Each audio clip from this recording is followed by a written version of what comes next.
great to see you all. We're good, Joe? Thank you. It's great to see you all. Thank you all for coming. I especially want to welcome the members of the Audit Committee. I don't know, in my time, we've never done a study session between the Audit Committee and the board before, and so I'm really, really happy about this. And just to note, all board members are present. We have all Audit Committee members also present. Oscar Rodriguez actually, he's not present now, but he's expected any moment. So thank you all for being here, and thank you, Superintendent and team, for putting this together. And thank you to the Jaramillo Accounting Group for being here again to talk us through this and help us understand the difference between our Finance Committee, which is really a committee of the whole of the board, and the Audit Committee, which is, of course, one person appointed by each of the 5 board members. So, having called the meeting to order, we'll begin with the very important activities of our Pledge of Allegiance and salute to the New Mexico flag in English and in Spanish, as well as our acknowledgement of tribal land. Allegiance to the flag of the United States of America and to the republic for which it stands, one nation, under God, indivisible, with liberty and justice for all. Juro fidelidad a la bandera de los Estados Unidos de América y a la república que representa una nación bajo Dios, indivisible, con libertad y justicia para todos. I salute the flag of the state of New Mexico, as a symbol of perfect friendship among united cultures.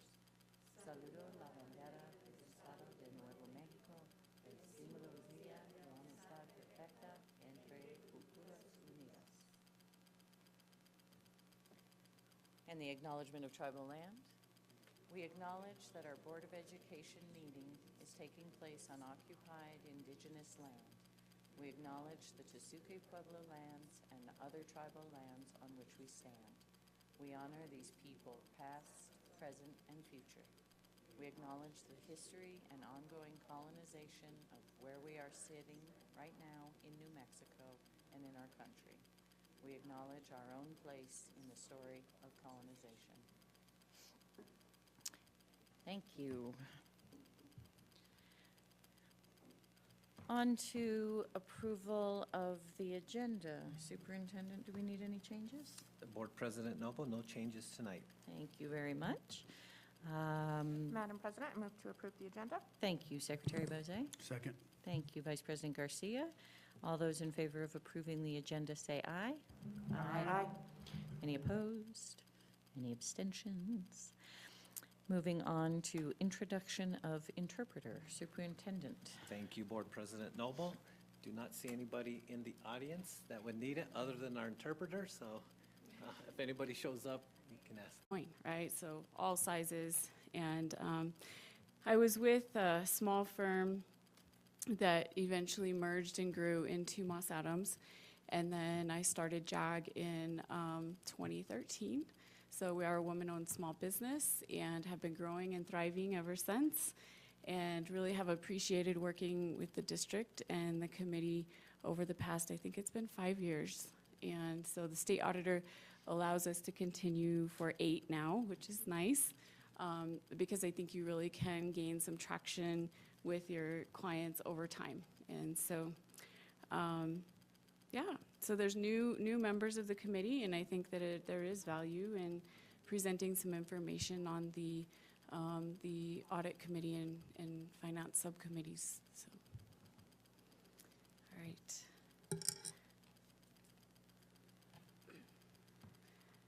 Okay, so most of you have the presentation in front of you, but I'm also just going to click through the slide here for those that might be following online.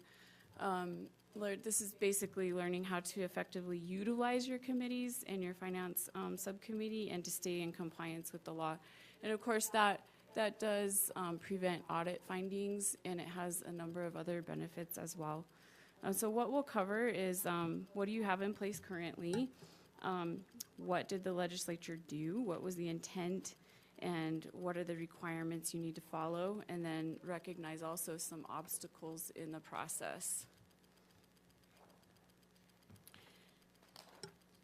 So as far as board and superintendent finance responsibilities, the board has many. This is just one listed here to review and approve the annual school budget, and I see that is on the agenda this evening, and the superintendent as well. But as you know, the board really does hold the purse strings and has the fiscal responsibility for the district, and is the board of finance for the district. Next. So the board finance and audit committees are mandated by NMSA 1978 section 22.8.12.3, and this requires both a finance subcommittee of the board and an audit committee.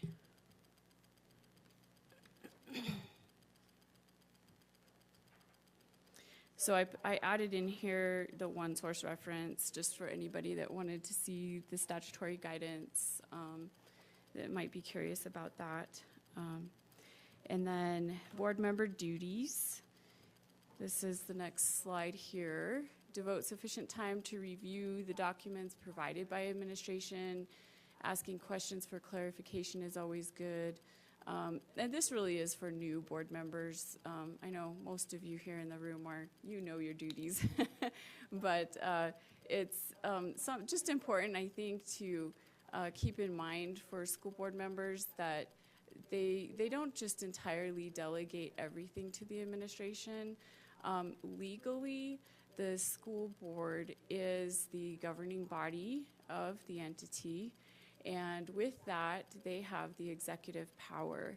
They delegate their executive power to the superintendent, as you know, who then delegates many other things throughout all of the campuses and the operations of the district. And in most communities, the school districts are one of the largest employers, if not the largest, right? And there's just millions and millions coming through the districts, and it is a huge operation. And so the board really does need to retain some of the executive power and not just throw up their hands about it like I've seen some do. Then there's also the legislative power that most boards are more familiar with, which is setting board policy and things like that. And then the quasi-judicial, which is pretty much whenever an employee may come with an appeal to the board, then you do actually act as a court. So you have all three of the branches of government, the power.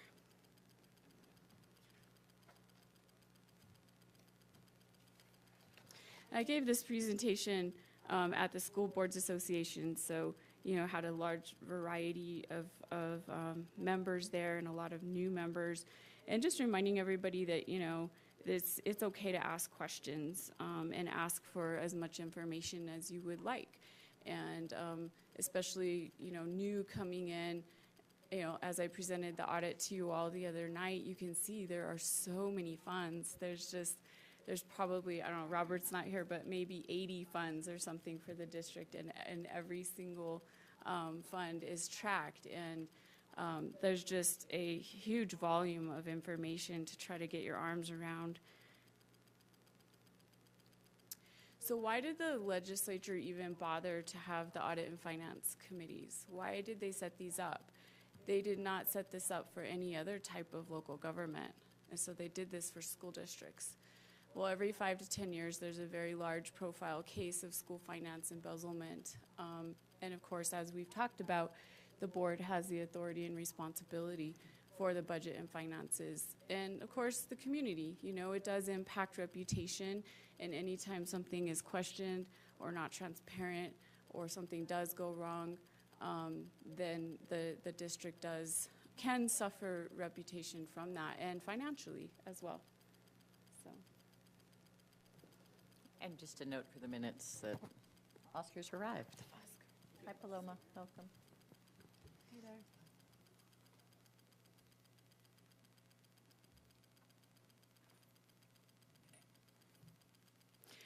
So we're on slide 10. we're going to start jumping into the board Finance Subcommittee. And so on this subcommittee of the board, at least 2 board members shall be appointed. Other non-board members may also participate in this subcommittee. The subcommittee duties include making recommendations to the full board, serving as an external monitoring committee on budget and other financial matters. So if you look at making recommendations to the full board, the statute gives some examples here, I believe. Financial planning, including reviews of the district's or charter's revenue and expenditure projections. Now, let me point out here that the charters are required to have the same committees. So ATC will have a finance committee and an audit committee as well as the district. So whether it's the committee looking at the district or the committee who's in charge of looking at the charter, they need to be looking at the revenues and expenditure projections. That means not just for the year upcoming, but maybe even throughout the year. How are things looking? That type of thing. Review the financial statements, and that would include balance sheets, income statements. They have other names for governmental, like statement of net position, but essentially they're a balance sheet and income statement and budget to actual statements, and periodic monitoring of the revenues and expenses. So a lot of the school boards, the boards of education receive check runs, but they don't always receive where they're at on the budgeted revenues and expenses and what that's looking like. So it just kind of depends in the monthly packet or in these finance subcommittee meetings, what should be looked at. The annual budget preparation and oversight is done by the Finance Subcommittee, and procurement as well is an area that the subcommittee should be making recommendations to the full board on. So they would need to be very familiar with your procurement policies and making any recommendations that they see needs to happen. Some finance subcommittees even go and review the procurements before they are actually awarded. And so I think it's one of our clients does do that. And, you know, there's always the question of, well, there's the CPO, there's the board and the committee, and they all have to kind of work together on procurement. So, sure. Just to Here. be clear, in this district, the board finance subcommittee is the board, right? So when you're talking about the finance committee making a recommendation to the full board, just to kind of bring it back to, in this district, it is the board making a recommendation to itself, I guess? Okay. That is how it has been in practice, yeah. We are, and we notice every so often, per the requirements, I believe, a meeting of a finance subcommittee, which is just a committee of the whole. Yeah, I think that some districts have chosen to do that. Professionally, I don't recommend that because I think that the finance subcommittee has its own legislative powers, and it has a very specific oversight role in addition to the full board. But that's my opinion. So I know that there are at least a couple that are that way, where they've deemed the full board to be the finance subcommittee. I recommend a separate subcommittee because you can get into things like the legislation that might impact, or you can get into financing, right, of what might be happening with the bonds, or taking a look in advance at what do we need to be doing with bonding, what do we need to be doing with legislation, what's coming up. And so you're basically an external monitoring committee on budget and other financial matters. And it's hard for the full board to do that because you have so many different things that you have to get through in a meeting. So breaking it out would allow you, in my viewpoint, to add members that have expertise. So you could have a bond counsel on there, you could have legal counsel, you could have somebody familiar with legislation, budget, and I think the districts do normally, you go through a process for budget where you have budget meetings and involve the stakeholders, the community, you know, and so that's another role that kind of fits right into this finance subcommittee. So, and I list some things here. So what, you know, they're saying this committee should be making recommendations to the full board on other financial matters. Well, what would those other financial matters be, right? And so I list some things: risk identification, insurance, financing, investments, cash accounts, projections, lobbying, legislation, operational efficiencies, grants, funding, anything related to the annual financial audit report or the operations from a finance perspective of the district. And it's intended, I believe, by the legislature to be a deeper dive into those topics. Okay, so we'll go ahead and go. And just a follow-up question, is it required that the Finance Subcommittee be separate from the Audit Committee by statute? Yes, Okay. yes, it's a completely different. And even just the legislation calling it a subcommittee of the board, you know, I mean, it's kind of something I think that would be valuable for you guys to draw on the experience of others and have time to get into things a little deeper instead of just relying on the administration only. And I always tell people, especially when we get to the audit committee part, but it needs to be a collaborative effort, right? You are oversight for sure, but still at the same time you try to collaborate with the administration. But not be afraid to ask the questions and not be afraid to jump into some of these concerns. And I'll give you an example. Moriarty Edgewood School District, in one of our committees we met, and there was one of the members who had noticed some areas of risk for safety for the children. Yeah, I think it was on a playground or some holes or something, right? And they brought it up to the committee, and the administration said, oh, that's a really good point. We didn't know about that. And so they sent out facilities. And then from there, they decided to have their insurance, I'm not sure if it was PSFA, but they had someone come and examine all of the campuses for any types of physical risks that could prevent a lawsuit from happening, like somebody getting hurt, and prevent a lawsuit. And so just from that committee member bringing that forward, it led to something very positive of averting risk to the district financially. So, okay.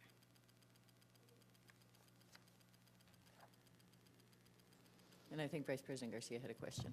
Sure. Sorry. My grandma's not doing too well right now. But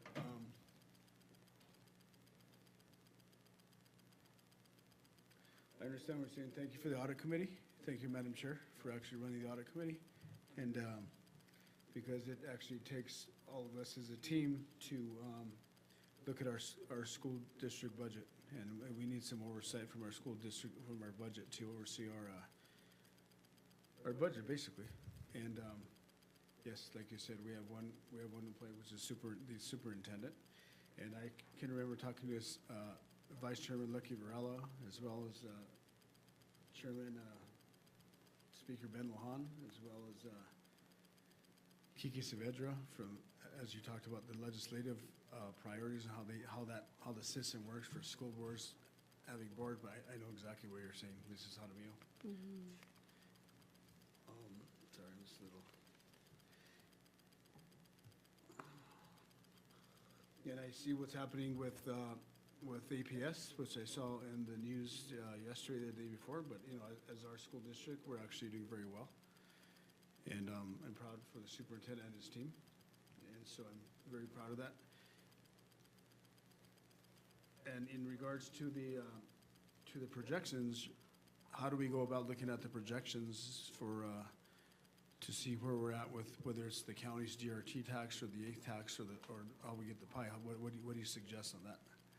So it would be on the revenue and expense side. So, for example, enrollment and just looking at the enrollment trends and determining maybe even population growth geographically.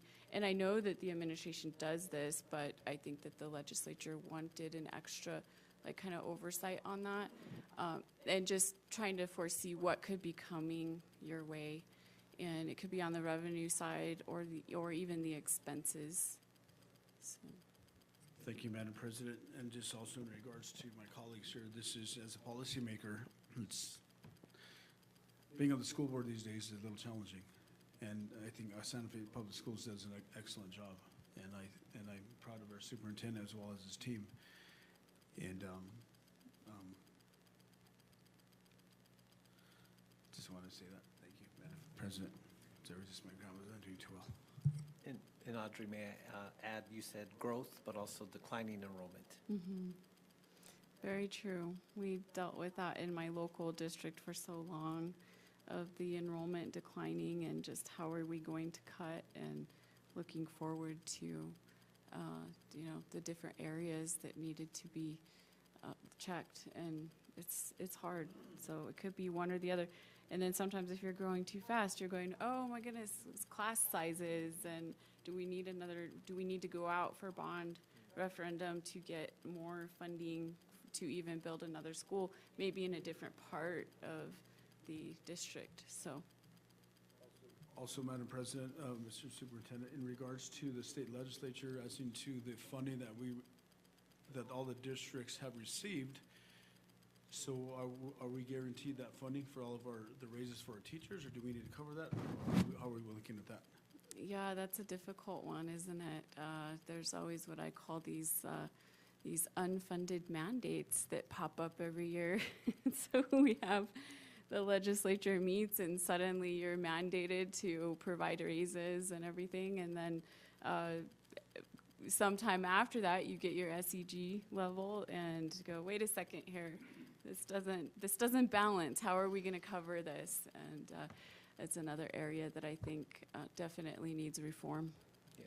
And Vice President Garcia, we'll walk you guys through that on board discussion and possible action, kind of the timeline, the funding, and where we're at with negotiations, because that's also key. And one of the things that we did for this meeting, per Secretary Bose's request, is extend an invitation to our legislative delegation to join us. None of them are here, which is fine. Maybe we can even extend a more urgent invitation for when we're really going through our budget process and we're deep in one of those Finance Subcommittee meetings. I know Dr. Garcia worked very hard on explaining sort of what Audrey just touched upon, which is why the SEG, it's like if we mandated a 7% raise and we increased the SEG 7%, shouldn't it all add up? But it never does. Very true. Just a note to check your board policy on your process to appoint members to these committees. And so each district has, local control and a policy normally on how exactly they want to do that. And sometimes they have terms for the committee members. Sometimes they don't. There's no requirement to have term limits in the statute. And you must keep the member positions filled and your committees active, or it is an audit finding. And there's no requirement for the Finance Subcommittee to have other members or even the administration, actually. So the next slide here are just some ideas of, how do we implement this? And there's committee charters that can be created. It's something that I've provided in the past on the Audit Committee, but the Finance Subcommittee certainly could create a charter that kind of just guides how it's going to operate, who the chair is, when they're going to meet, how often they're going to meet, things like that. And for you all here in this district, you've chosen to have the the Audit Committee follow the Open Meetings Act, and so not every district is, has to do that, but you have chosen to do that for transparency purposes and for the public, and I think it's a good thing, and take minutes, et cetera. So just some ideas on implementation. So let's switch over to the Audit Committee, which is separate, as we mentioned.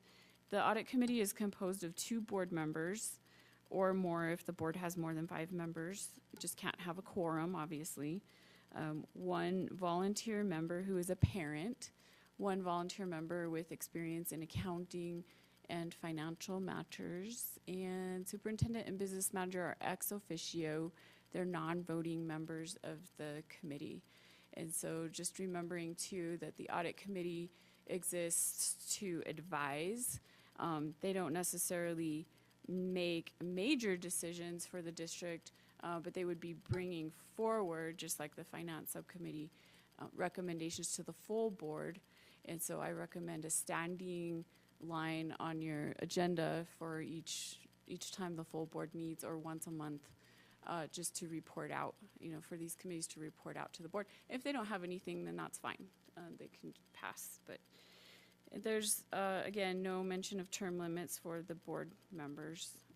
I'm sorry, the committee members. And Audrey, just for a point of clarification, can the board members vote who are on the Audit Committee? Yes, they may. Yes, so all members are voting, except for the ex officio members who are the administrative members. So, and I just like to remind when I'm training the other districts who don't have as active as an audit committee, that the committee members and the chair are in charge of the committee. So it's not, sometimes they expect the superintendent or the business manager to be in charge and calling the meetings and getting the agendas out and all of that, but it's really not their job. This is an oversight committee that has those responsibilities on their own, and so that's why a charter, an audit committee charter, finance subcommittee is a good idea. So you have like guidelines. Yeah, sure. You had said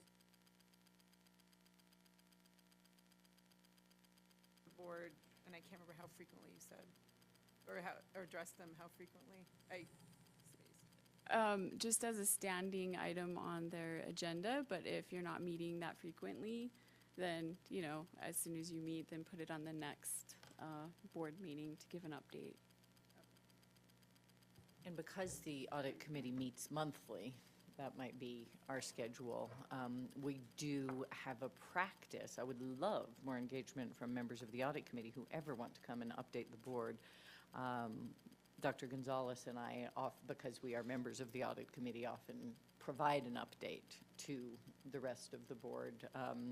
And the board members who serve on our other committee, our Community Review Committee, that looks at capital projects, sort of does the same. But just anytime any of you want to be a representative to come update the board on the Audit Committee, that invitation is open.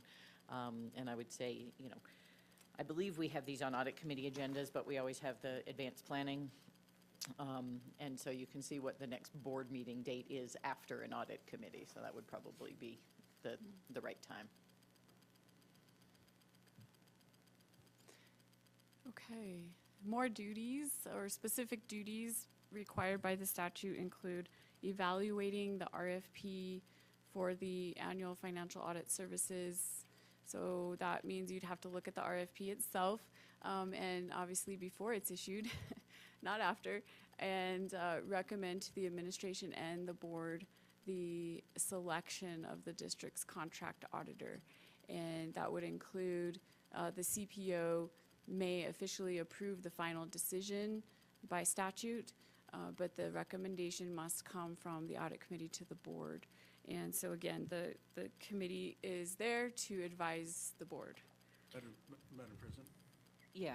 So how many, in regards to the RFP going out, how many times can we actually select the same firm to do our financial audit report?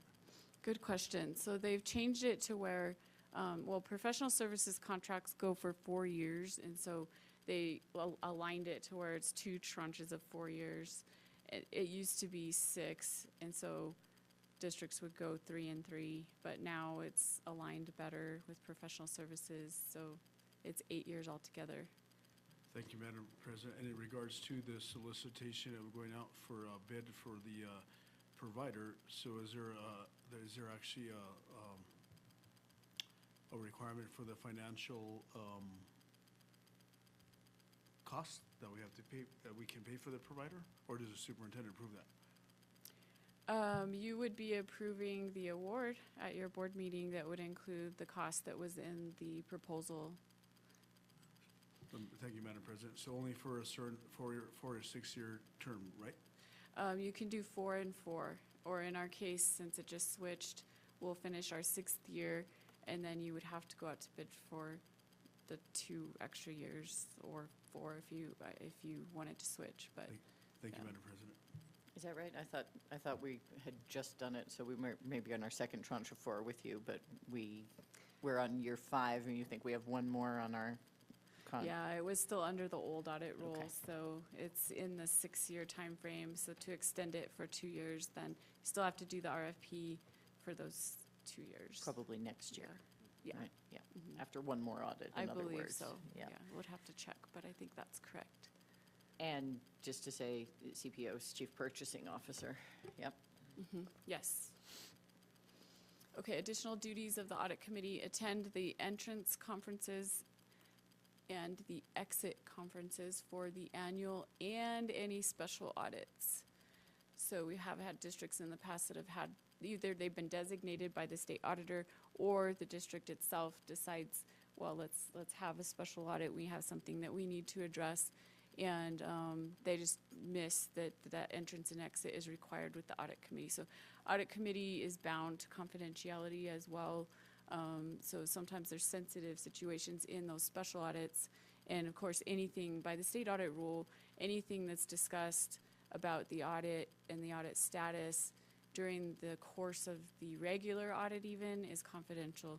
So the audit committee sometimes does have to go into closed session for those things, to discuss them, and they cannot be released to the public.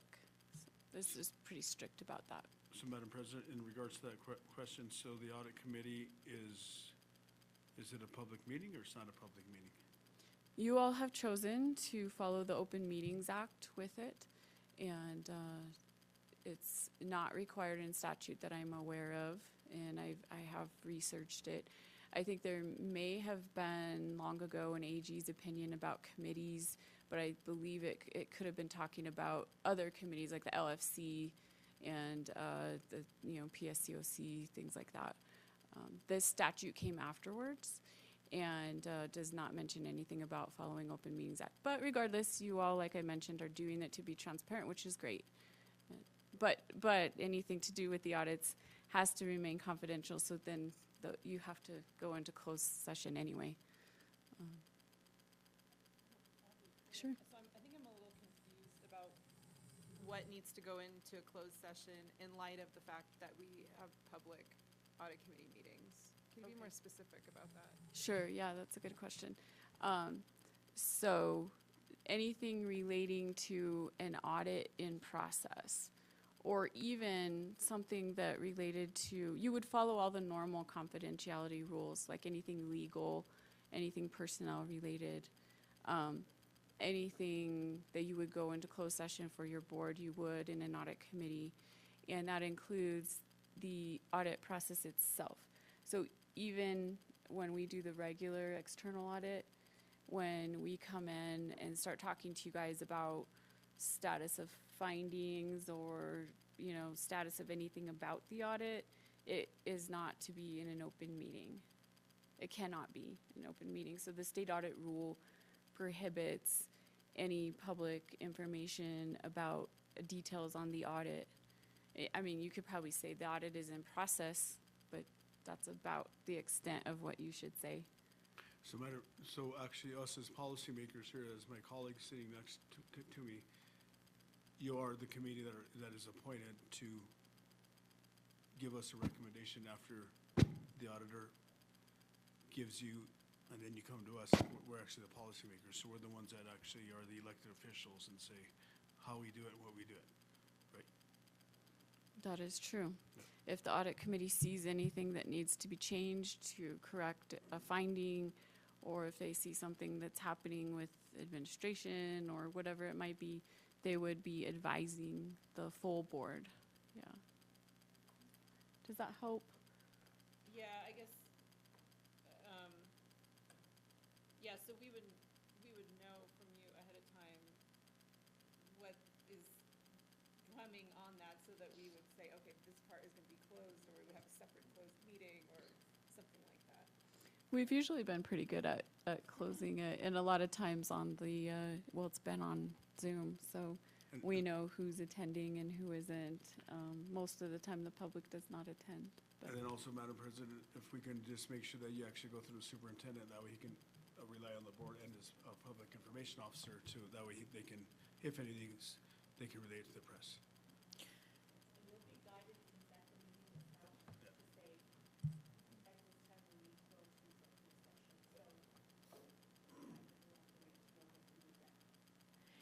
And there's an important clarification here, I think, which is that the audit committee, as Audrey said, I think, is independent.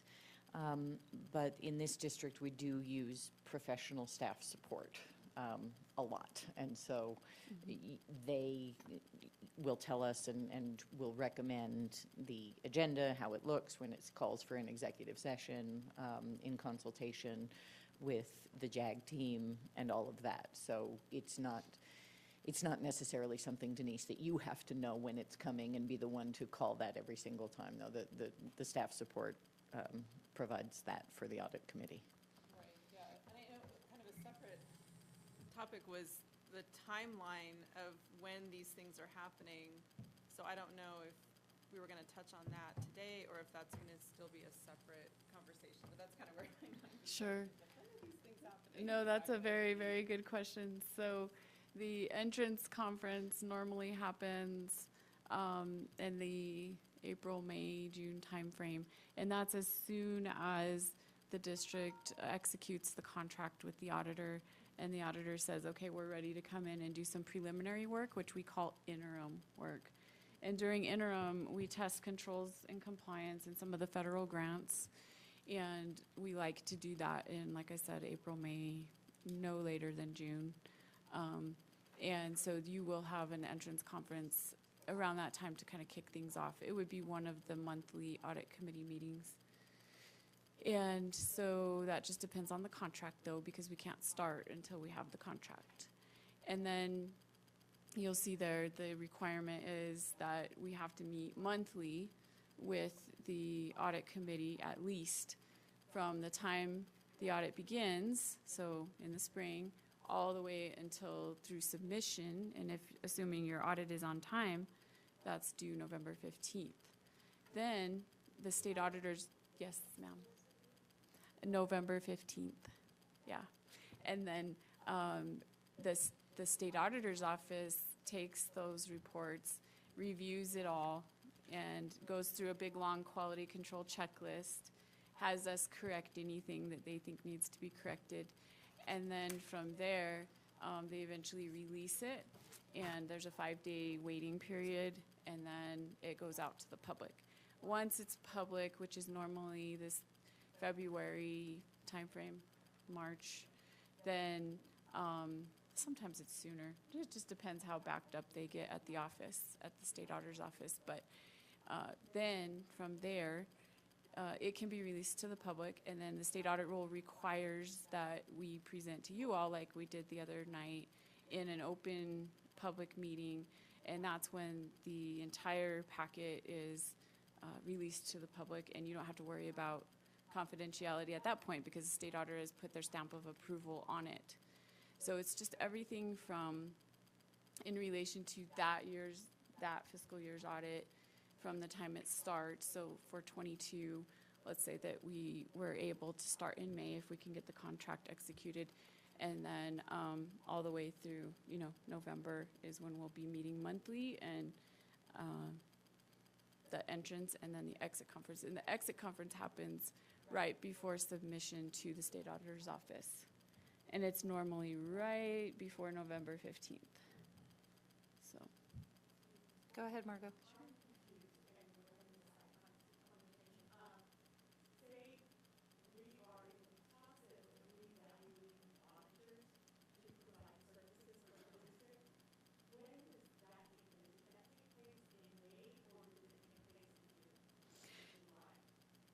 so if you are, no, that would need to take place normally right away in the winter. So after your other audit was released from the previous year, so let's say January, February, and then you knew that you needed to do procurement or wanted to make a change, then you would do that in, let's say, February, March timeframe and go out to RFP and then choose your auditor. And usually, once the state audit rule is released, which is also this time of year, you're able to submit the contract to OSA. Oh, you're saying not for procurement, but for actually each year's contract. Okay. Yes, so that is something that's initiated by the administration.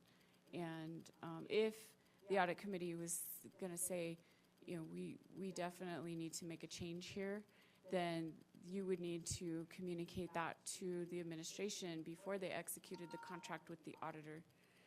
Because once you're under the procurement of the 4-year professional services, usually if nothing is going wrong, they'll just continue each year to do a new contract with the auditor. Yeah, and it's a 1-year term. And just to be clear, where we are now, we think, and we'll verify all of this, is that we have 1 more year under our purchasing ability to stay with the Jaramillo Accounting Group.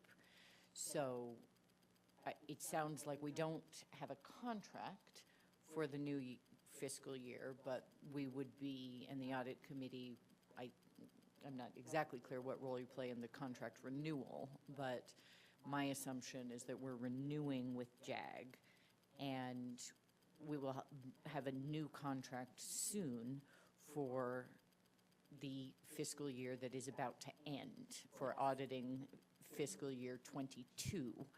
So we will begin the interim work. The audit for fiscal year 22 will be due November 15th. 2022, and then next year in early 2023, January, February, we will likely have to RFP again. We could hire JAG again for a maximum of 2 more years, or we could hire another firm for a total of 4 years. Oscar, yeah.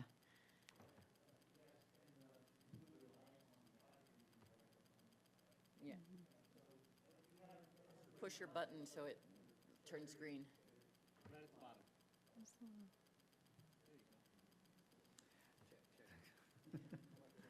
Pardon. And you would rely on the audit committee to make that recommendation. It hasn't been on our agenda, and I know it's going forward. We may be kind of behind the thing now. But I would, just speaking for myself as an audit, a member of the audit committee, I think JAG has done a great job, and had it been on the agenda, I would have made the motion for them to, for the audit committee to recommend to the board that we renew their contract. And I would then probably next year, I guess, that would be on our agenda to formally just say, do the next thing. So it sounds like we need on the agenda something about the contract for the audit for FY '22, and then to be clear on our purchasing requirements for our FY '23 audit and what we're asking for the audit of the audit committee potentially in early 2023. Madam President, just for a recommendation from the audit committee, but when is the contract up for renewal for the auditor? Well, now, we just finished our fiscal year '21 audit, so we're about to begin the 2022 audit, but we do not have a contract to do that yet. So we need that on the May agenda? Very likely. Yes. I'm sorry, Madam Chair, I have to take off. I gotta see my grandma. Okay, thanks for coming.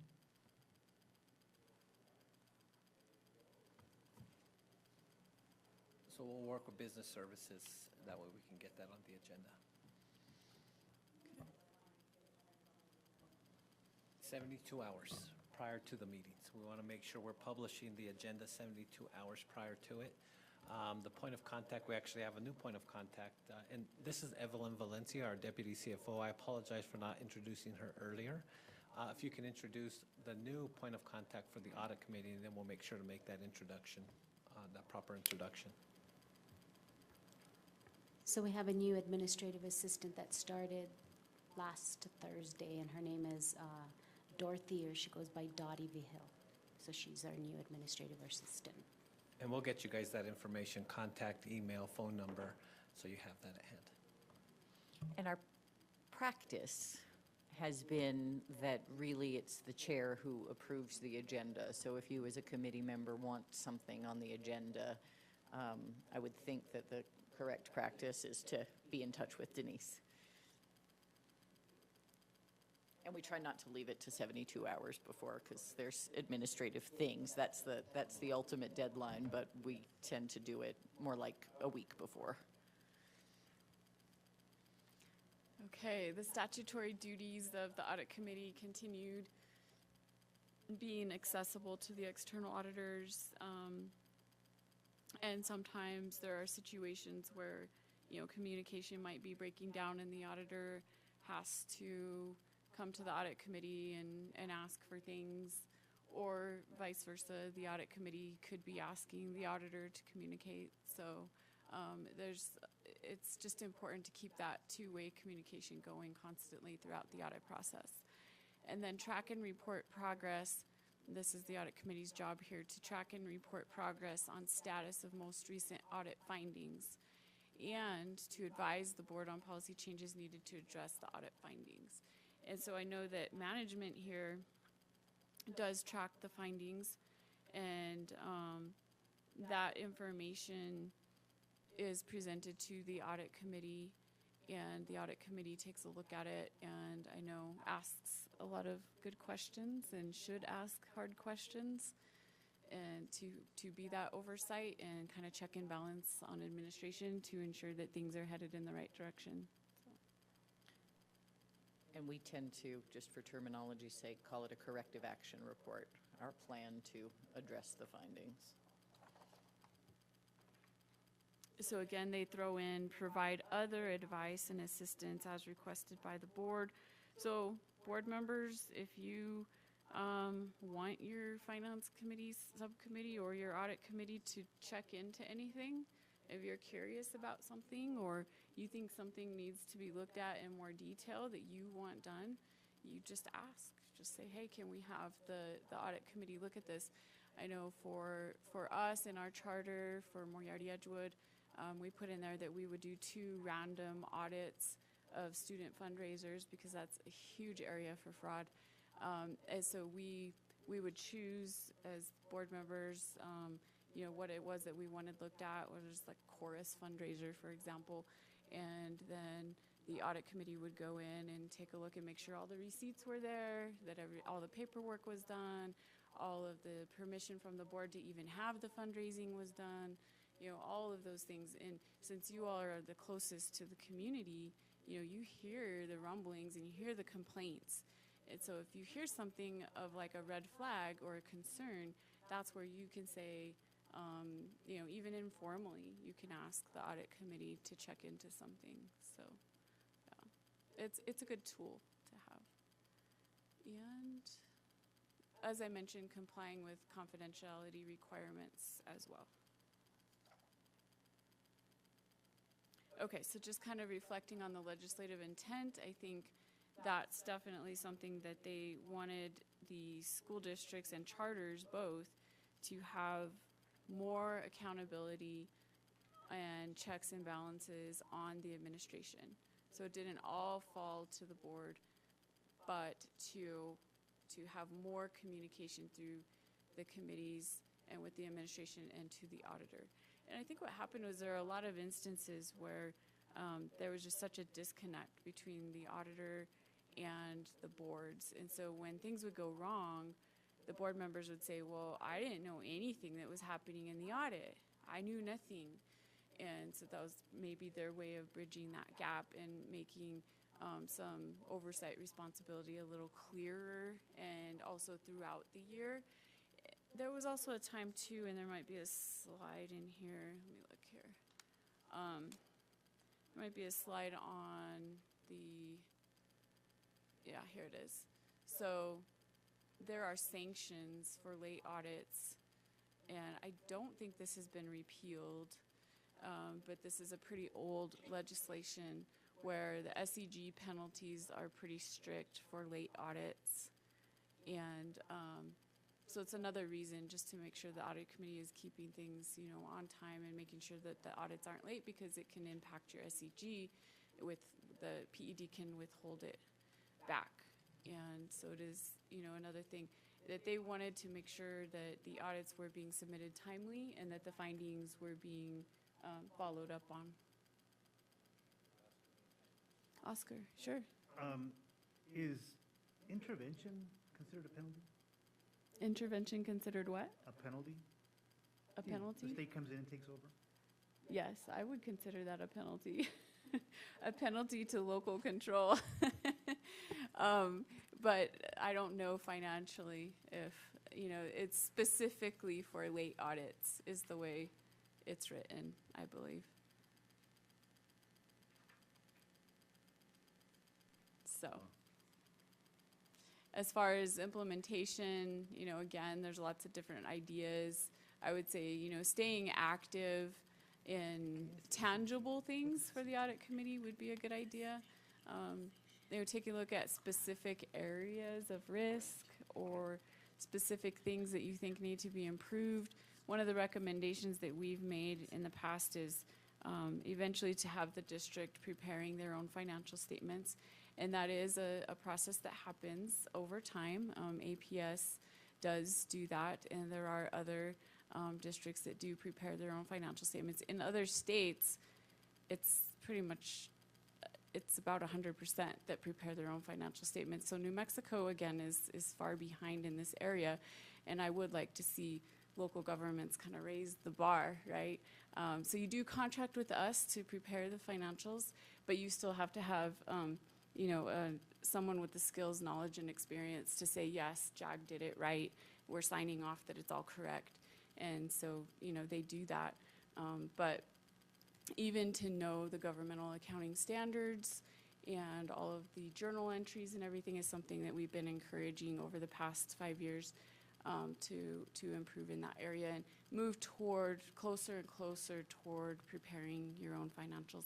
And there's something, used to be called a CAFR, now it's called an ACFR, because I guess it was a negative term in another country. And so the annual comprehensive financial report is something that the district could prepare, and it has a lot of information for the public, a lot of transparency and information that the public could really use.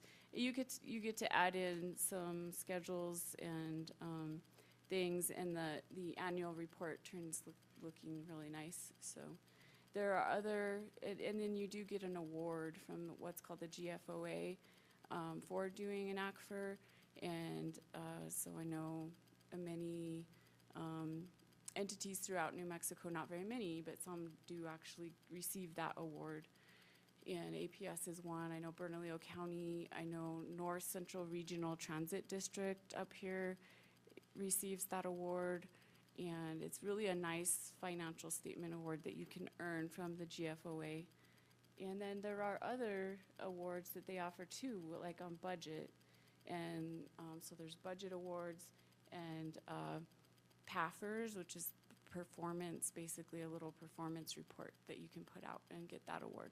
So anyway, it's just something to kind of look forward to in the future. Excuse me. Sure. Can we just clarify SEG for those two? The state equalization guarantee formula, yes, Yeah, okay. yes. So 7%, that's pretty stiff. Wow. Yeah, they need to do their part and they forget. Yeah,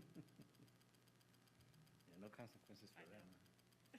Yeah, could there be legislation that if they're late for 10 days, That's right. that you get 5% added on? Right. How about that? Oh, yeah, and then even the reimbursements too. So, Okay. There are a lot of compliance issues to look at too. So there are, these are things that, like I said, if you hear of things in the community or based on your expertise, you might know of something that's a risk to the district. Surety bonds are required. You guys have heard of all the ransomware. So, for example, for my town, once I started hearing about all the ransomware, I started asking questions and meeting with IT and, trying to find out, are we covered and things like that. And I know that administration is, supposed to do those things, but it's just good for the oversight committee to be asking and checking and making sure that they are actually done, because in many instances, they're not. So, not necessarily for this district, but I'm just saying for local governments throughout the state.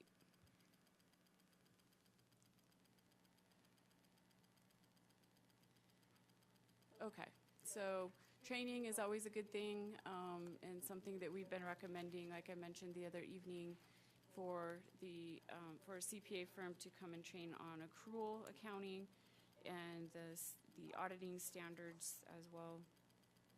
And that should make the audit process go much quicker and smoother.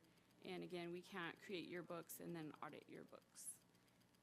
And yeah, I think that's all I have here. So definitely open for questions, comments. Sure. Question. So again, as I'm trying to get oriented here with how exactly we help in providing this oversight, it's hard for me to de-link the budget and the audit, really. I mean, because if I have, at the beginning of the whole, fiscal year, a really detailed accounting of what the budget is for various departments, then over time I can look at how that's progressing, and maybe that's where you could see red flags, whether it's findings or, like you said, fraud, which of course isn't happening here, but like you said, that's part of the legislative intent, right? And I want to make sure I'm not stepping on toes by thinking about it that way, given it's an audit committee. Do you know what I mean? Yes, I do. And so when you're talking about, budget and the finances, that really is kind of the finance committee. But I would say that the audit committee certainly can request anything that they want to look at. If they want to look at budget and look at trends or things or risks or concerns, they should do that. So, but the statute does not specifically guide you there. So. And just maybe even as an example, because I think this is a really good question and for all of us sort of understanding the difference of these committees, but we've been talking a lot about cash balances. And so to some extent, the audit committees can say, we're concerned that the cash balances are low and that this is a cash flow issue because you might need to pay for things that, you don't have the money in the bank to do. But in the end, the board gets to decide how much our policy is in terms of a cash balance, I suppose. So, and that's the purpose of even just the recommendations. You can look at anything and you could say, honestly, your snack budget is just too big. But in the end, the board is the one making the decisions on how much is spent on what. Oscar? Yes, indeed. But looking at your financial statements from the last time, I would tell you your cash balances are way too low. Yeah, no, we know. In fact, we did a very quick sort of back-of-the-envelope calculation. The cash balance that you have hardly covers even a month of operations. And, I would recommend that be significantly higher than that.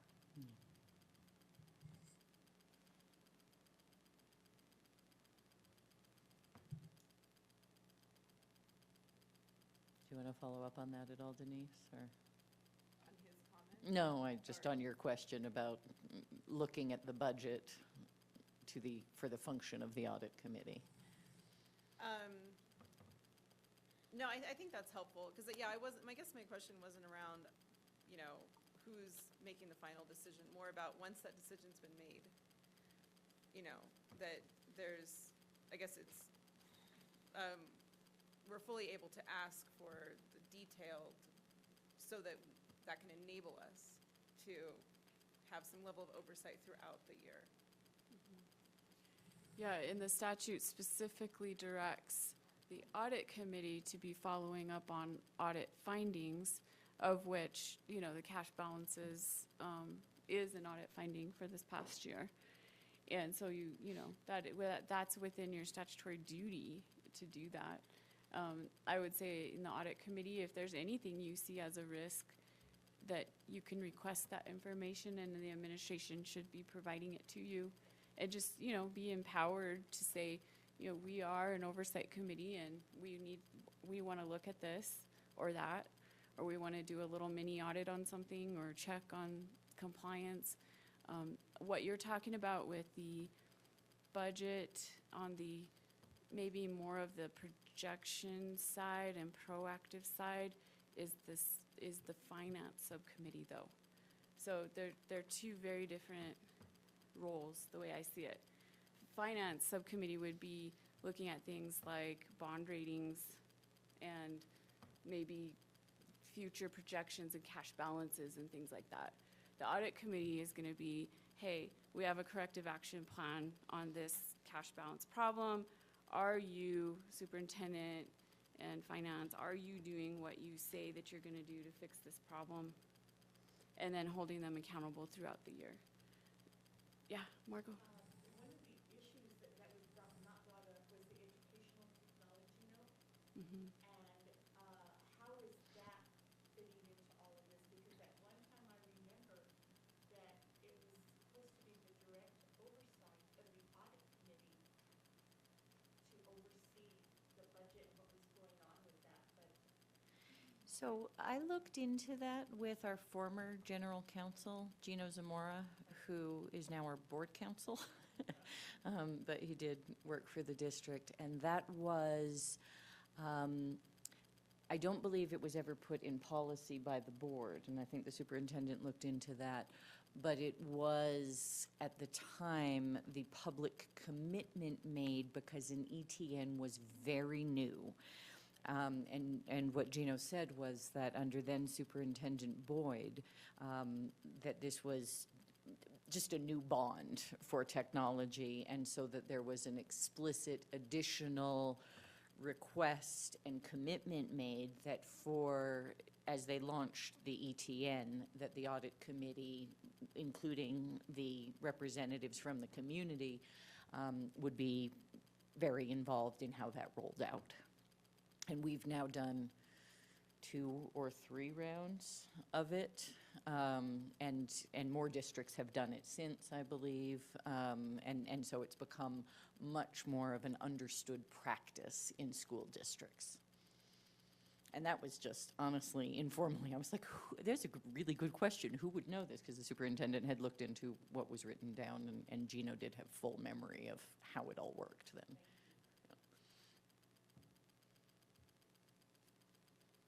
And I think the, probably the biggest advice I can give the committees is just, you know, using common sense and asking questions. And if something doesn't feel right, or you hear something, or there's a red flag, just don't be afraid to follow up on that, and be empowered to use the legislative power of that committee like it's intended to be done as oversight.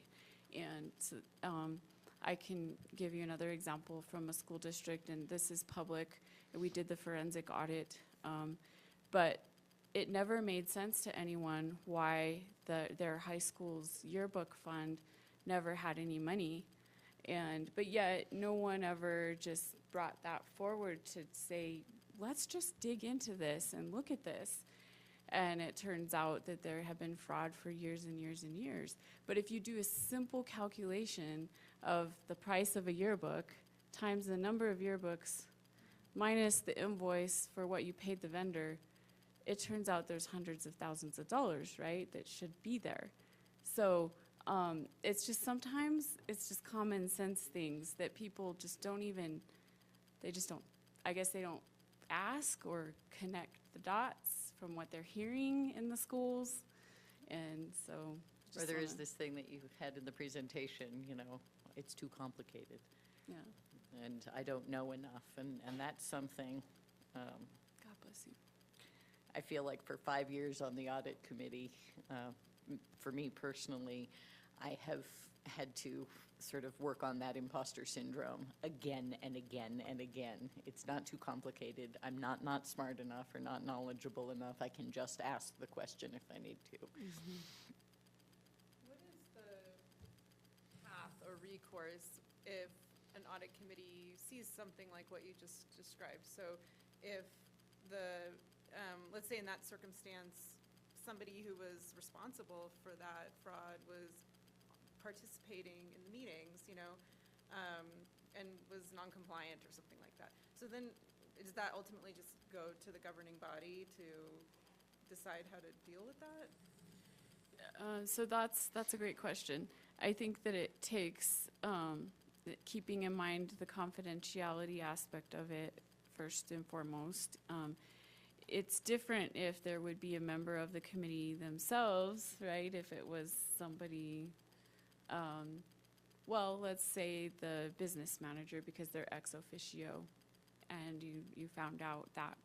Hopefully you could go to the superintendent. If not, you could go to the board members, you could go to internal counsel, legal counsel.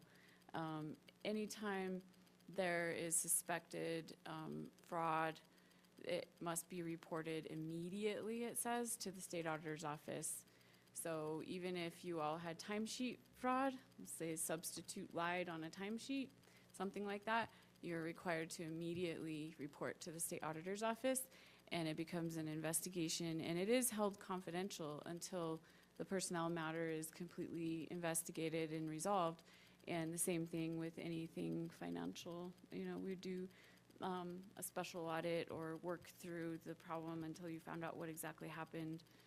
And it would not be brought forward in public at all until the resolution. But there are reporting requirements. Sure. Could you talk a little bit more about, I always get this at the wrong distance from my face. Could you talk a little bit more about the difference between the Finance Subcommittee and the Audit Committee? Like what really the difference, you covered it, but just if you could do it again for me, Sure. please, Yeah, that would be no, great. that's fine.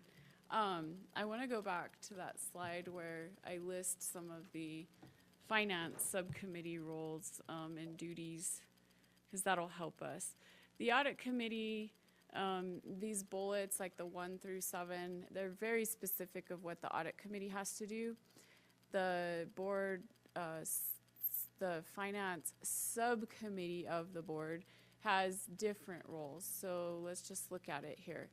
Financial planning, including reviews of the district's or charter's revenue and expenditure projections. So that could mean anything into the future. The Audit Committee's role is more looking at the past of what happened in the audit and making sure that those audit findings are cleared.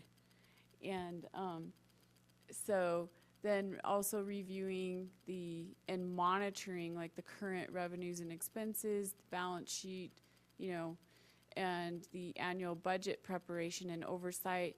So again, kind of looking toward the next year's budget and then oversight of that budget, and then procurement compliance as well, however you all want that to look like.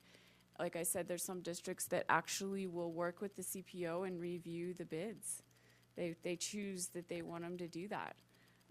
And some are not involved to that level, but they still have the statutory duty to make recommendations regarding procurement. So they're an external monitoring committee on budget and other financial matters. And whereas the audit committee is audit-based. It's just based, and audits are always looking behind us. So it's always for the previous fiscal year. But then the audit committee does have of course, the responsibility to make sure corrective action is happening now on those previous findings. And so that, in that sense, you are in the current state because you're going, okay, currently administration, are you following up on those audit findings and taking corrective action? But in a lot of senses, audits are looking in the past. And then if you wanted to audit, like I mentioned, fundraisers or anything like that, again, you're kind of looking in the past. Subcommittee for Finance is sort of, a little bit into the future and in the present, though, on budget and other financial matters. And then I added in a lot of examples here. So one thing I can think of that I've been telling my town is just a tsunami that's facing us is all of this federal funding that's coming down the pike. And so with the BIL, the Bipartisan Infrastructure Law that the federal government passed, those funds for capital projects, but it's not just capital projects, it's like anything and everything. There's so many resources headed our way to New Mexico. And so, that would be maybe the Finance Subcommittee going, okay, what does this look like for us? Do we need to hire a grants manager? Do we, how is this going to change things? Do we have facilities that we need to make sure the superintendent applies for these funds? Do we need financing for these things? It could be, legislation like, oh, we see this huge problem here with whatever it is. Let's try to ask the administration and our lobbyists or whoever, our delegation, to address it, right? And you can take a little deeper dive than you can just at a regular board meeting. And so I see the Finance Committee as a lot more involved in true finance and being more proactive and like with projections and looking at things to the future and risks. So. Audrey, I think this is where I still am having a hard time delinking the backward and forward look, because the audit is backward looking, but the findings and correcting them is forward look, because that is like the future, you know what I mean? And so if you're not looking at the budget that's been approved and everything, and how that can be a tool to correct those past actions, I don't see how you can't do that, I guess. You can. Okay. You absolutely can. The Audit Committee can ask for anything and everything they want to feel comfortable that the district is taking corrective action and to identify any risks. You absolutely can. You have the right to ask for anything. And so it's just that the role of the legislature in the legislation said, look at the findings and make sure that the administration is taking those corrective actions so that those findings do get cleared. So you're monitoring that those findings are taking step by step forward and that the district is going to change that, and if that takes looking at the budget, that's fine. A lot of times there's audit findings that relate to the budget because they went over budget or something. So you're right. It's, you're not really limited. I would just say you're looking at it through a little bit different lens of, corrective action. And you're right, how to prevent it in the future, so.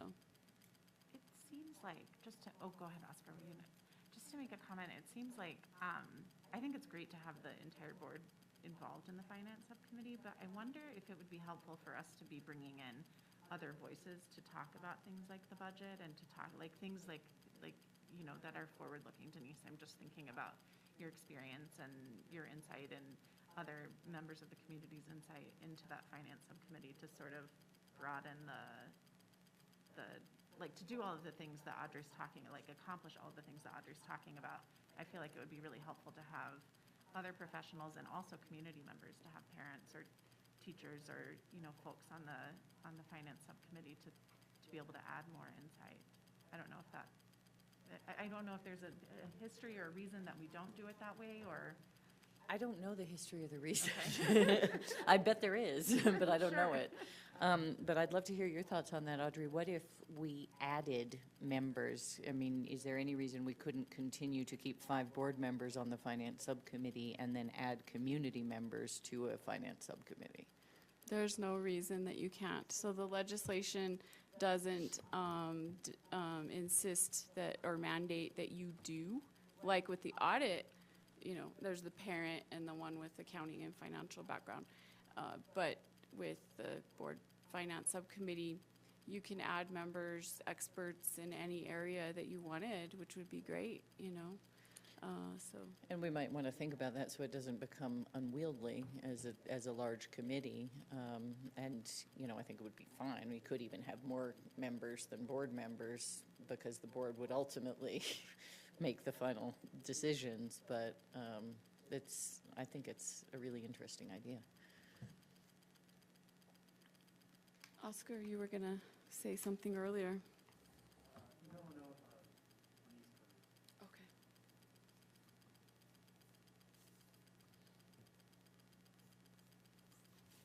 This has all been really helpful, thank you. Good, sure. Anything else on this from anybody?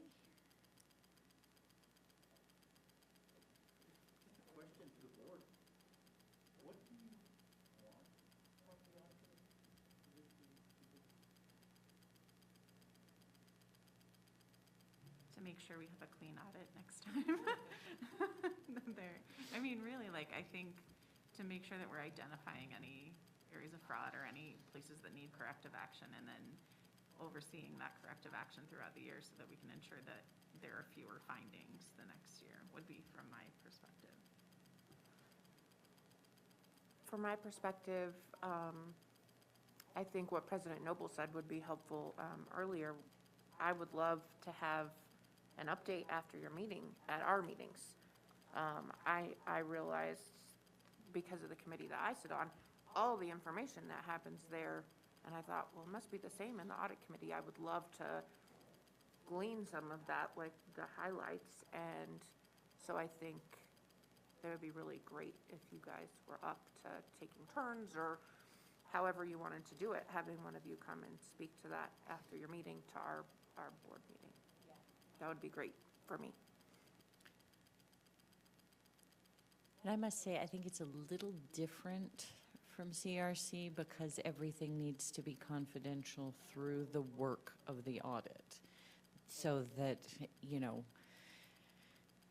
and I, again, would welcome any member of the audit committee, anytime you want to come and update the board, please do, and I think Secretary Bose is saying that, but I would be loath to take up anybody's time to say, we heard more about the audit process at the last meeting.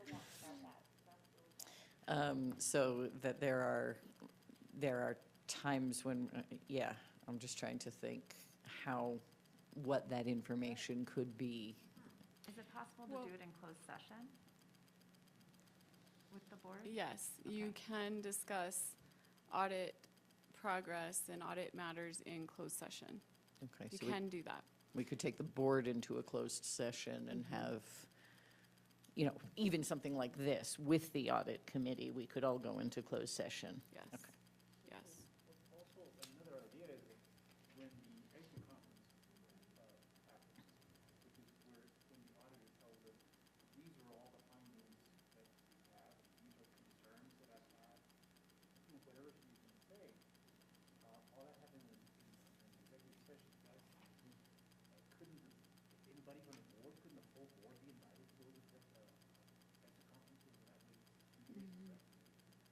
They can, as long as it's closed session, yeah, that's fine. And that would give them a sense of, you know, what's kind of coming for the audit and what needs to be addressed. As far as your question of, you know, what could be disclosed, well, certainly once the audit is released, like you have the 21 audit released, so there are some material weaknesses in there where you might instruct the audit committee, hey, at the next meeting, give us your opinion on how these things can be solved for the future. Report back to us, because they're your committee to have them do those things, and they can do that. What they can't report would be anything that's coming as far as status or problems or issues with the FY22 audit once it starts. So once you're in the middle of an audit, you can't disclose about that audit. But if it's anything in the past that's already been released, you can discuss it. And, you know, like I said, any red flags that you see in the district, you hear somebody's stealing gas or using personal vehicles, or you hear, whatever it is, somebody's cheating on their time, or, those types of things you can utilize your audit committee for, and then they can come back and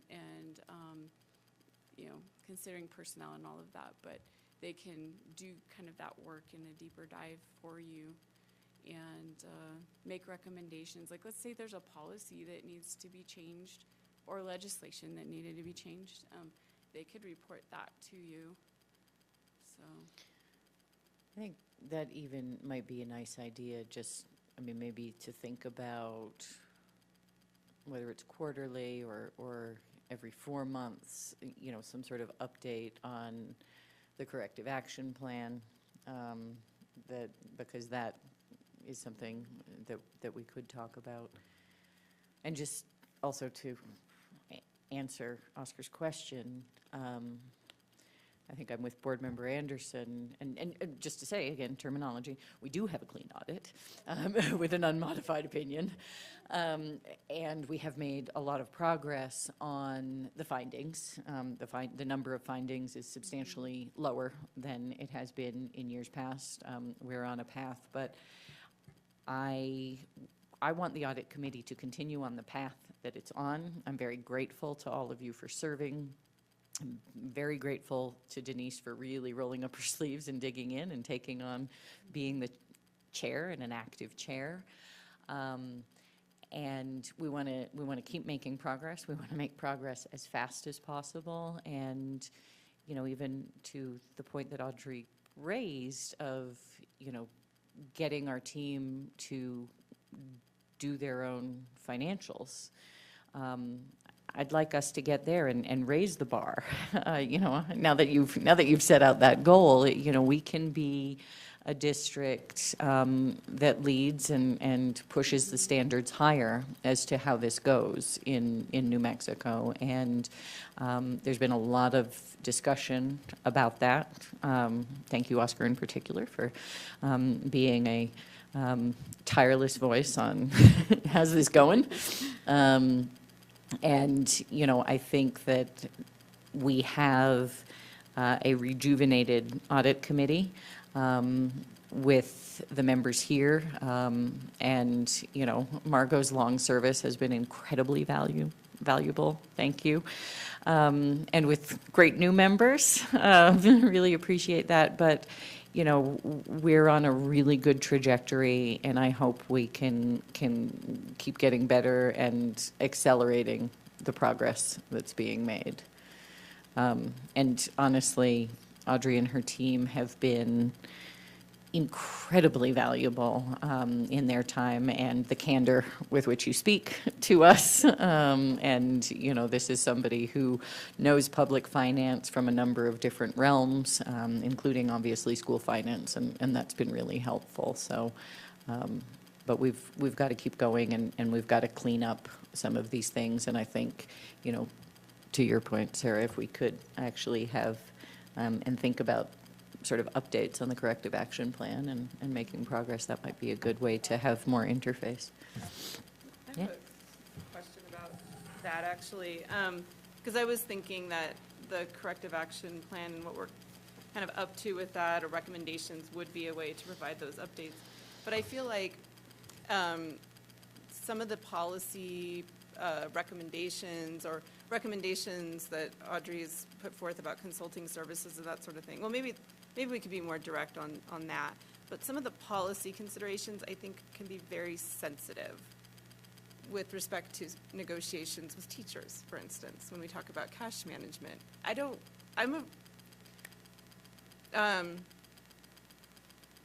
know if, like, going over there during a board meeting and saying the audit committee has a policy recommendation change with respect to payroll is an appropriate space to do that. But you tell me. Well, specifically, that one has to deal with the collective bargaining agreement, which is even outside this, right? Yeah, so that's where I'm kind of trying to understand if we're saying, oh, it seems like there's maybe a policy for you to consider.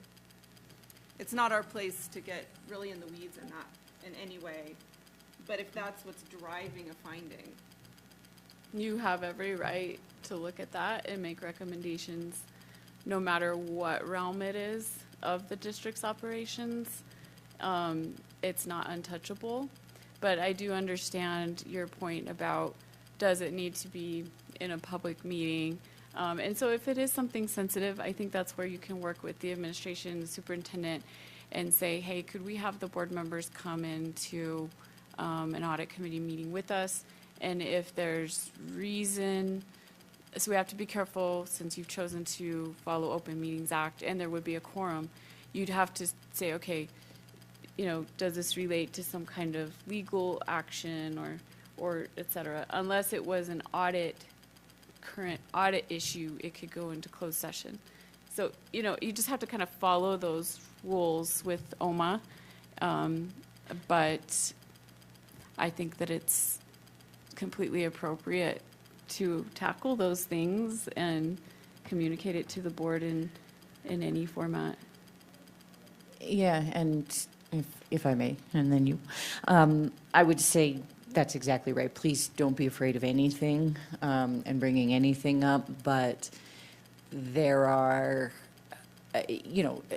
discretion and vetting before setting things on fire is, I think, really what all of us have as sort of our responsibility to the community, because, confidence, if, let's say, you suspect something is going on and it's very serious, confidence in our school jurisdiction and the administration does matter, but you absolutely, and we need you and want you to bring it up, but whether it's going to one of the board members, any of us, I would say, as somebody who serves on the audit committee, that might be your first stop as board members who serve there. But also, and if you're concerned about the board, going to the superintendent, bringing in the general counsel, and making sure it's like, is this appropriate, and figuring out a path forward rather than showing up at public comment and setting the district on fire, might be a more responsible community stewardship way forward. But we absolutely want, and as I think Audrey's also saying, there could also be a request, like, can we have a closed session with the full board? If there's any number of things, but, the superintendent and board members could advise on the process and vetting of concerns in order to bring that forward, without violating the Open Meetings Act and with a certain amount of, all right, let's do our due diligence and homework before. And if it's an issue that the public needs to know about, it's an issue that the public needs to know about. And I think we need to be brave and forthright about those things, but, cautious and aware of the sort of community responsibility and stewardship at the same time, which I know you all are. So sorry, Oscar, Margot? Oh, no, I just wanted to make sure that the other board members are brought into the conversation of what we were talking about and why Denise even raised that question. One of the new findings in the audit was that cash was taken from one fund, from the bond fund, to make payroll, because the district found itself very low on cash in its as it approached the biggest payroll cycle of the year. And so among the things that you would do for that is possibly move that cash, that payroll cycle to another time when you did have the cash. I mean, the kinds of things that you do for that. And that's, just so you're in the conversation, that's why we're talking. And if I'm not mistaken, this one, as Cynthia points out, it is collective bargaining, which the board does not do. The administration does that. We get updated, obviously, on collective bargaining. So, that is really, and then, if I'm not mistaken, maybe Audrey, you can comment on this, but the audit committee can keep following up on that. The superintendent and his team can and should bring forward thoughts as to how this can be corrected. And the board should be informed, but the board, I would think, doesn't need to act act on that. We need to be kept updated on how it's being corrected.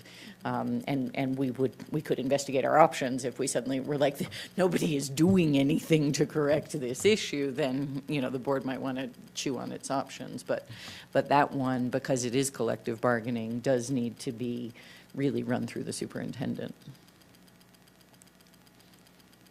And I'm not saying this is happening in this district, but there are instances where the board or the committees become aware of something, or even the administration becomes aware of something, and then it's just kind of shuffled along, and the months go by, and nothing really ends up happening, and then maybe there are issues with the audit or issues with fraud, and you go and look in that person's personnel file, and it's squeaky clean and glowing remarks, and you're like, okay, you can see this behavior here, and you see this file here, and, what is the disconnect? And legally, that, of course, even presents all kinds of other issues.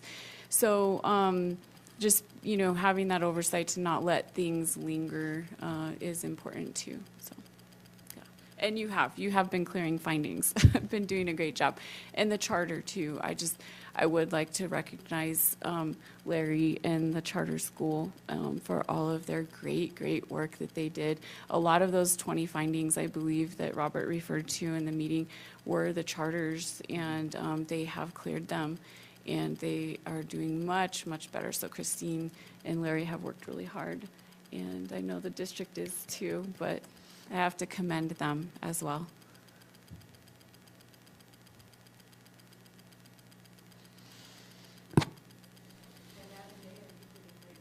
Thank you.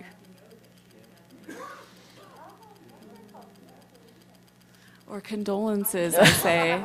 I say condolences. I love it. I live in Galisteo, and so it's like, whoa. Oh, wow. Might as well. Yeah. Now you can say, I know the mayor. I'll be a practice of And I don't know the protocol. I know I recognized you last time, and you're sort of in the audience, and this time it's like with a different hat, and maybe we should always recognize the hats, it's but okay. yes. Okay. Anything else on this discussion?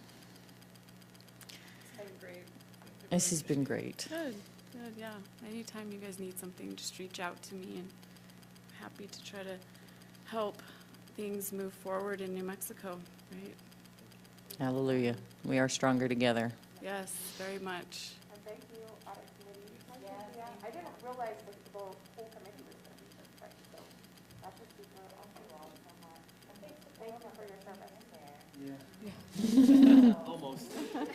We hope she's found an internship by now, or did you not read that magazine I gave her?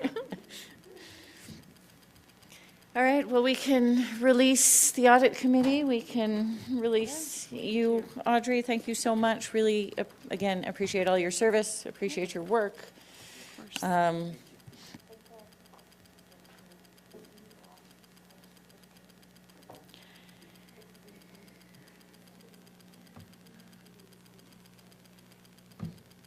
Do we need a quick break, or? Okay, let's take 5 and come back and look at priorities.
Get on a plane in the morning, so I'm with you, and I'm not packed, but that's typical. Yeah, fair enough. Okay, so Roman numeral 4, board discussion and possible action. Item A, school year 2022-2023 budget process and board priorities. You know, I really just wanted us to have a chance to glance at this list and to hear from the superintendent about our sort of timing and process, because we have más o menos a month to really do our budget, and hence, you know, on our advanced planning, we can see a reasonably intensive meeting schedule. But anyway, Superintendent, do you want to give us your thoughts Yeah, on absolutely. salient information? Thank you, Board President Noble. And with me tonight are some of my members of our cabinet, so they can help contribute to the discussion. What we want to do is next week, part of the agenda for our regular board meeting is present a plan, a timeline, a proposal, kind of an overview of what the budget looks like as we start to move into the meat of it. And so, you know, we want to review with you what the state mandates are, because that's extremely important. We also want to go over the timeline. Our budget is due to NMPED on June 1st. So you're right, we don't have a lot of time, and that's why I was circling board meetings, study sessions, because we do want to present it. We want to get your input. We want you guys to take away what we present next week with you to study it, review, come back. And if we need to start to discuss other options, looking at funding, even programming, you know, that's your opportunity to really help us work with one another and engage and work on that budget. And of course, you can meet with me one-on-one and also my team, so we can have deeper and much more rich discussions. So again, you know, Vanessa Romero, Deputy Superintendent Romero's our lead negotiator with the union. We are well ahead of where we've been in the past. I think even a month or a month and a half ahead of where we've been in the past. So some of the great things that have already been accomplished are the teacher salary tables, which is extremely important, because that's going to be a huge driver for us to prepare that budget. So that's already been agreed to by the district and NEA Santa Fe. So we're making a lot of progress, but I do want to make sure we understand the timeline. So June 1st is going to be when our budget is due to PED, and we have a couple of meetings in there. So we have a subcommittee on the 12th, if that's necessary for us to come with, you know, a deeper dive into the budget. And as I mentioned before, next week will be our overview of what it looks like, our projections, our SEG. And then again, on the 19th is our regular board meeting. So again, we would like to get it approved by that point. And now we could schedule a tentative meeting, special meeting on 5/26. But again, that's kind of pushing that deadline. So, you know, that's just the safety net, the 5/26. So is this budget just the state budget, or is it bringing in the federal monies? Everything. And next week, you'll also have a presentation on the ESSER, the Elementary and Secondary Relief Fund. And we'll get, you know, all back to, I guess Board Member Anderson is the only one who hasn't done a budget before, but of course, we've done our past two remotely, which is a different animal. And obviously, this is our first budget with this superintendent, and of course, this is one of the big three school board things, and so we're on a kind of rapid path, but we'll get familiar with all our terms. Again, the operational budget is the one where we have the most sort of discretion, I would say, and that's the core of it. The operating budget is everything rolled together, which includes our capital and probably our stimulus, everything. So, you know, and I honestly just have a really silly way to remember that, which is that ING is 3 letters and AL is 2 letters and ING is the bigger one. There's more. It's just, I mean, there's my, because honestly, I spent 2 years being like, wait, operating, wait, yeah. Anyway, so there's my mental cheat. And it would be great today if we can spend a few minutes looking at these priorities, because in the past, and you can say if you want to do things differently, but we have then given the administration a chance to come and say, here's how we're looking at your board priorities.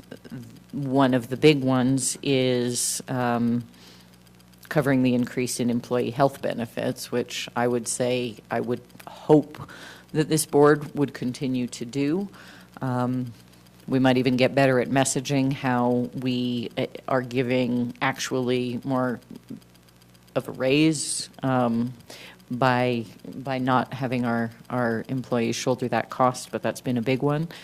As you can see on the top of the page, a long-time priority of this board, driven, I would say, hugely by Board Member Price, also Board Member Cashman at the time, was this idea of returning to sort of a full program of having a counselor, a nurse, and a librarian in each school.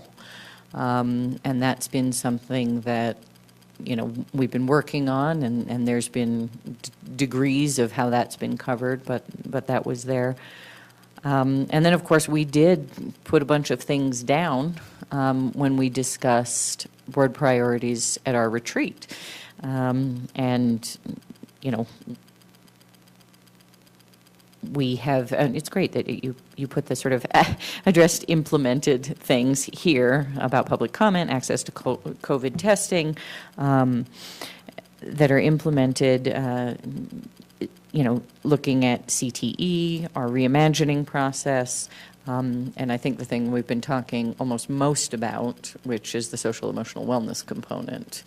And personally, I just continue to think that HR it's the foundational change, it's the inflection point change, that if we get better at and faster at hiring, and it's been so hard, but we're not coming out of a shortage, a teacher shortage, teaching crisis, anyway, educator, yeah, all right, I lost all those words in the order in which they should go, but really figuring out how to strengthen our HR department and processes there, because as I was just saying, that is sort of an area where there has probably been a concentration of issues, in part because, a huge amount of what HR does, of course, is manage issues with existing employees. And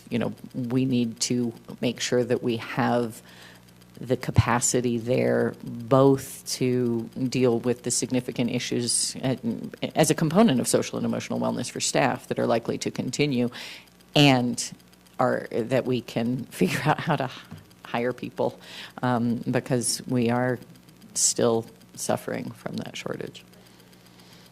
And may I add just a little bit Please. on the HR component, just so the board is aware, and I did brief you, but also those listening, we are making changes. They did really move into our building a month ago, right after spring break, where they used to be located. If you remember, they were not connected to 610. Previously, they were. They moved out of 610, roughly 7 years ago. So we moved them back in, and so it's a great working relationship. They're in-house. I get to interact with them daily. Also, our new hires. I'll pop in and say hi and welcome. So again, just that welcoming feeling of coming to the district.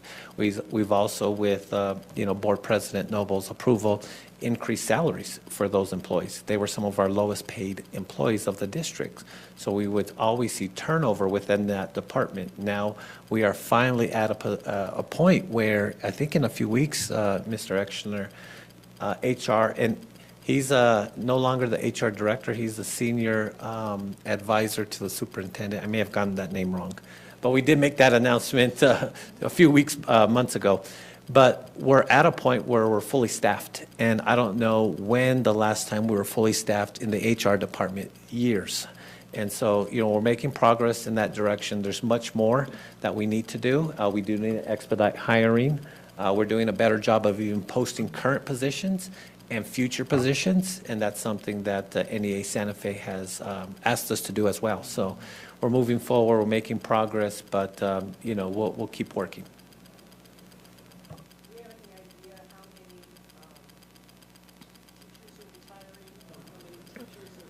I guess I didn't put this up. How many teachers are going to take advantage of retiring and then coming back and getting their So- retirement Right, I get that and their question. salary? Yeah, I get that question often, and rather than trying to be the expert in ERB, I do recommend that they meet with the ERB personally so they can figure out exactly what the retirement would be. Now, I've met with the executive director, and he does tell me any type of 3% for a number of years is really going to dramatically increase the retirement. So that's why I don't get into the specifics. I do ask them if they go, and I also ask them to speak to them because, Mr. Exner, if they work so many days within the last quarter, they get credit for that entire year. Don't know the specifics on it, but I do ask them because that means they could return to work sooner. We don't have an exact number of employees that are retiring. Again, it really is going to be based on these salary tables as well for those individuals to make the decision. So that's what was great to get those agreed upon very early. But we will have employees retiring early. And a lot of, what we look at with these new raises, it really is geared towards those less experienced teachers or new to the profession, and they're going to receive the larger increase. And the more experienced teachers are going to receive the smaller increase. And that's why you see it's an average of 7%. And if you're going to have an average of 7%, you need to have 3s, 10s, and 11s, right? Simple math, as we were speaking about earlier. So there's going to be some employees that are going to retire because that raise is just not large enough to keep them. And I do, when I get notified if they're going to retire, I congratulate them. They've put in those years and they can make that decision.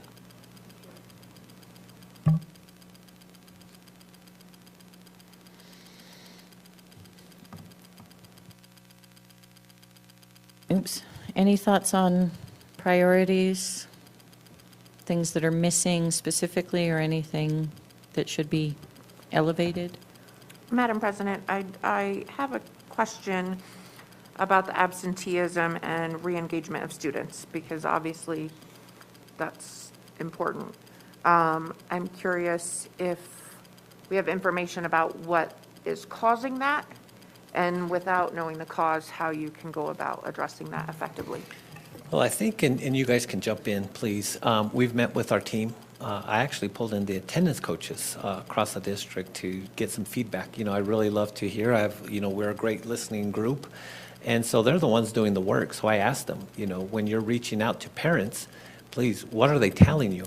Some parents just don't want to, engage with the school. They're working, they're tired, and can't take their student to school. Some of them just develop habits, right, from elementary on to secondary, and so school's not important or the priority. Sometimes it's working. So what we've done is task, our team to really look at what's causing it, provide a couple of plans for us, because I think it has to be separate, elementary and secondary. Elementary is more educating the parents and community engagement, where secondary, they tend to make their decisions on their own. So addressing that, they need to be in our schools in order to learn. And when we're talking about trying to extend the school year, if we're extending the school year and they're not in school and they're not engaged in their learning, potentially we could create a wider achievement gap from those students who are at risk or those not attending and those on pace. So for us, we think it's extremely important to set the foundation and address absenteeism, but also if they're in our schools and they're not engaged in learning, then they're not going to, be successful in school. So we have to parlay that with re-engagement. So we're looking into it, and we want to make sure that we address it as a district. We know it's statewide and probably it's a national trend, but we feel that it's an important piece to lay the foundation for next school year. Right. Thank you. I had two different thoughts about that, and one was realizing that I kept my kids home for the whole month of January. Like, some of this is not not wanting to be engaged, it's very specifically COVID-related, and like, that will resolve on its own, hopefully. And then the work that you all are doing to develop after-school programs, I think will also really help. If it's a work issue, then kind of our community schools' vision Correct. for having high-quality after-school stuff is just so important. And one idea we started throwing around is developing a really robust mentoring program at every single school with community members. So they would do a lot of the heavy lifting, calling home, checking in on them. Good and bad reports, not just, you're not at school, but hey, your son or daughter did well today. Right. So developing a robust mentoring program at every single one of our schools with parents that want to get engaged with their school community, I think can go a long way with addressing, absenteeism or knowing that their son or daughter is being looked after, Yeah. right? And so that is another plan that we're just throwing out there and trying to develop something that would fit our community. Right, big brother, big sister kind of stuff. That's beautiful. Super cool. Dr. Gonzalez? Madam President, I think that the social emotional wellness staff will take care of some of that absenteeism. I mean, there's some of that going on with those students that are not here, so. Oh, absolutely. And if we don't, again, that's part of that foundation we want to set next year. If they're not in our schools and they're not healthy, and this is staff and students, not just Right, students, right. then high-quality instruction will not take place. Learning will not take place by the students. So we have to address what's in front of us. There was trauma that our students are returning into our schools and staff because they're still grieving. There was the loss of loved ones. They had individuals get sick. And so we have to acknowledge that and try to address it for both staff and students so it's a healthy workforce and also a student body. They couldn't be with their friends, they couldn't, they were isolated, and then we've had a pandemic, we've had a war. All these things are happening, and I think it's taking a toll on people. I'm really glad you brought that up. I was going to say the same thing, and it strikes me, and I really do like all four of the some ideas items. And, I mean, my kid has a lot of absences, and it's, it has to do, and there's some, of course, unique circumstances there are, and I'm glad you brought up your own experience as well, Secretary Bose, but behavioral problems, bullying, as, even not being able to be with their friends, as you say, but also, I'm just hearing so many reports of bullying issues, and that is the most discouraging thing, or one of the most discouraging things. So, I completely would just want to amplify what Dr. Gonzalez says about social emotional wellness will help with the absenteeism, and as well as for teachers and staff, because my son is missing a full-time teacher. He happens to have a lot of very important people substituting in his classroom, but which is interesting in itself. But of course, that teacher's really important, and she had a heck of a year and needed to walk away before the end, and I get it. So all of this is connected, and those three top bullets of some ideas, I really like the idea of mentorship, and I think to frame that priority, community outreach and development and of partnerships, that is community schools. And so, really working to build out that model with an eye to the social emotional wellness and mental health piece seems like really good connections. And just to share a personal story, my son, who is a freshman in college now, thrived with online learning, loved it. My daughter did not. And she's a junior in high school and is having such a hard time just attending. The social skills, that she was developing as a freshman and sophomore just weren't there, and so we're all going through it. and sometimes we talk about the students, but when you reflect, you're going through it within your own family. And so my daughter's going through that, and I've had to hire a counselor, to help her through it, because she goes through phases of wanting to go, but wanting to go online, and then doesn't like online. So a lot of confusion within our students right now with even picking the platform of how to receive their instruction. Go ahead. Thank you so much. I will join the superintendent and the parent board members with saying that my child has been absent far more than I would like, and so much of that has to do with the social emotional piece. I mean, like first graders with panic attacks and physical problems that I think are caused in large part by anxiety. So I think you're absolutely right that those two things are really interlinked. I wanted to just bring up a couple of other things that we might think about with the budget, and it's, just brainstorming here, but it would be great to see the budget kind of big picture, figuring out where the different aspects of the budget serve equity, like how that, because I know that the budget as a whole will further equity.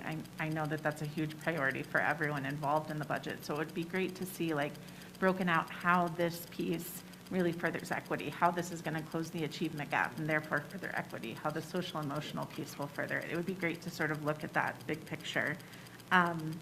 It would be great to see how we're enhancing teaching and learning with the budget. I think I would love to see that. Do you have? No, I'm just laughing because, Deputy Superintendent is over teaching and learning. She's always asking for more money. I need more money for PD. I'm with you. So when she comes to me, I was like, how much money are you asking for? Right. Well, great. I'd love to hear how much she's asking for and then how much she gets. No. You have an advocate. Yeah, but, yeah, I would love to. Yeah, just, like, there's so many great initiatives happening in teaching and learning, so it would be great to see how those are being funded, because we've learned about a lot of those in board meetings, and I see them, with my students as well, with my kids. And then, this just popped into my head when we were talking about declining enrollment. I wonder if there's a way to look at that as an opportunity, even within the budget, as a way, like, how are we going to utilize this tool to recruit more students? I mean, I know a lot of it has to do with declining birth rates, but I also know that, like, particularly with the pandemic, people chose different options. And, what is the way that we're going to use this tool to bring people back? There's a separation of church and state fully, but, there's this adage that they say at my church every weekend, which is, where your treasure is, there your heart will be also. And I think, like, a budget is like ultimately like a moral document. So it would be great to see how we're using it to sort of further these different causes, and how we're going to use it as an opportunity, as a tool to really make our district great. Right. And I think that rolls right into a conversation I had with President Noble about starting the work on reimagining the district. Other things that we've worked on with CCTE, really looking at what we're offering and can we change some things? What's the interest of our staff, our community, and our students? So I think we're laying that foundation, and I think it's just a lot of work in front of us, but it's positive work, it's meaningful work. But, we have a great team, we have a great board, and I think we're all on the same page because it's about what's best for the students.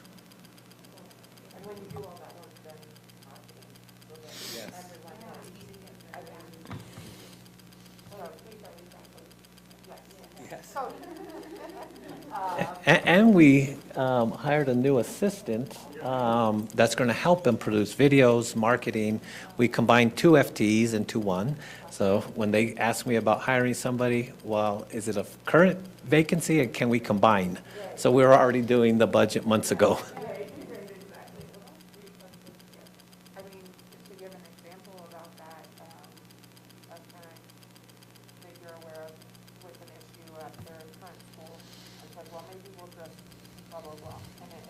something that was not SFPS, and I said, before you do that, why don't you come and check out this school? And they shadowed it as a state and loved it.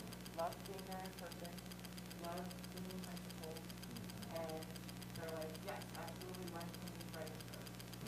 So, I mean, I think, and I'm the more we can do that Yep. individually and as a Yep. whole, of just saying, you know about this, you know about that program, and here's Well, this, and that's what we've been talking about. right, what fit. Right. We have all of it. Yep. Everything that Marketing, everyone wants, we have promoting. to do. Yep, marketing, promoting. You know, even with the little marketing we did with Desert Sage, it exploded. It went from 70 to 450. You know, and that, you know, when you talk about the budget, you know, we potentially could have lost 350 kids or more, right? Would have been a big impact. So by providing that option, being creative and innovative and going not only from secondary down into the elementary level, we're able to save a lot of these students from leaving the district. Hear, hear. Articles that Kate, we've done, you know, once a month for the paper, and that might be a good place to, somebody here, talk about all the. I was thinking about the podcast, actually. The podcast would be great too, I mean, every way that you can get it. Next guest, Cody. She volunteered. I think that's right, and I know you've already started to sort of unpack the unique value proposition of each school. And to Secretary Bose's point, we've got it all, and I just talked to somebody about high school. They're asking about bringing an 11th grader here, and I found myself, you know, talking about the unique value propositions that ECO has, that Mandela has, but then also going, but, you know, if you have somebody who, and this is somebody who, they've been living abroad and are coming to this community, you know, from out of the country, I said, but if there's more exploring to do, you can't beat a comprehensive high school. And there's so many options in those. And anyway, I found myself really unpacking what I know about our big high schools. And I thought, gosh, this is amazing. And what we have, and the culinary options, and the medical pathways, and you know, all of these things. So that recruitment, and I really appreciate that point, because I think, you know, some investment in communications and continuing to unpack, you know, I at some point met with some charter school folks who said, you know, there's nowhere with a wraparound social emotional thing. And I was like, and then maybe it was even the next day I went out to Tasuki, and I thought, this school has everything, and it's there. And, you know, even folks who've said, I wanted a smaller setting, well, we have small settings. We have, you know, just what Sarah said, we have everything. We truly do. Someone said, yeah, there was this school in Colorado where I lived, and high school kids could, it was a medical thing, and it was maybe an LPN, and I was like, we have that. Yep. I mean, we have, no one else has services like we do. No one else has the diversity and just the fabric of students and teachers that we do. There's so much that we have to offer. Yeah, you know, and the unique thing that, one of those things that we're moving forward with is providing internships, work-based learning. And when you talk about engagement and you talk about attracting students back into the schools, you know, that's another way. And the business community and the city, you know, has come on board.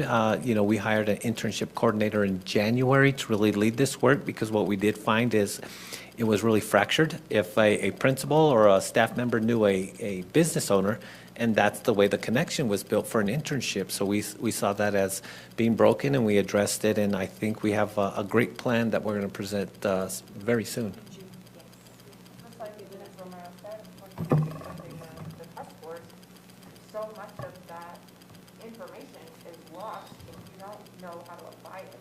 And so when you can see the practical applications of the math you're learning, it concretes it in a way, Yeah. a different way. Concretes math, usually. And I got to say, I hope everything we do is enhancing teaching and learning, because if we're not doing that, I actually don't know what we're doing. I mean, maintaining grounds, that's not the point of us. But I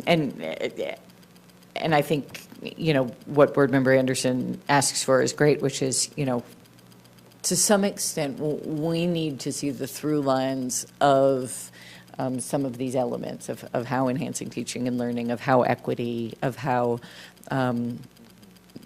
declining enrollment or recruitment and marketing is working in the budget. And even just as an aside to say something that occurred to me, I know there's always a balance, and professional development, it sort of seems to be, it's always what everybody wants to say is the solution, but now more than ever, everybody's like, professional development.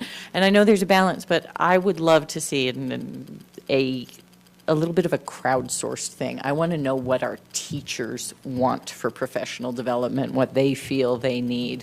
And, the balance I know is there's a certain amount of, as we move to standards-based grading that needs to be done, but I think we should strike a balance of responsive, generated stuff and, yeah.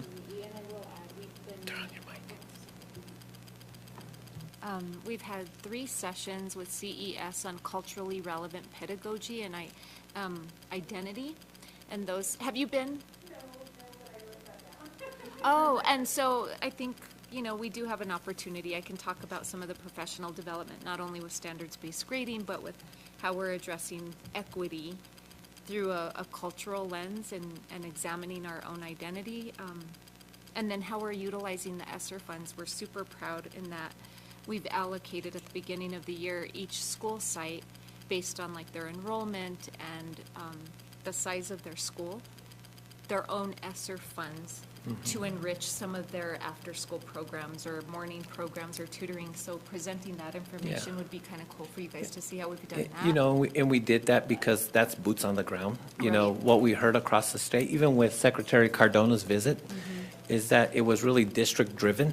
And what we did is kind of flip the model, gave it to them with district support and supervision, of course, but really said, hey, and we came up with a formula. Right. And said, you're going to receive X amount of dollars, and this is your funding to really enhance it your way, and we'll provide the support. So that was, great, and the principals loved it.